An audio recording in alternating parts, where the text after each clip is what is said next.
I'm going to show you how to join together two Coax plugs by using a Coax link. However, one of the main problems with the Coax link, it is easy to pull apart. So I'm going to show you how you can glue it together simply by putting glue inside. Now, it doesn't matter too much about the connection because all these particular types of connectors don't have electricity running through them because they're not good enough for that.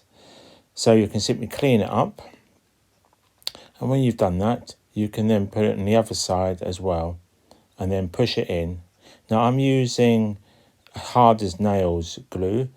You do need to give it about 12 to 24 hours to dry. And that's it. Thank you for watching. And if you got value from this, then please share, like and subscribe.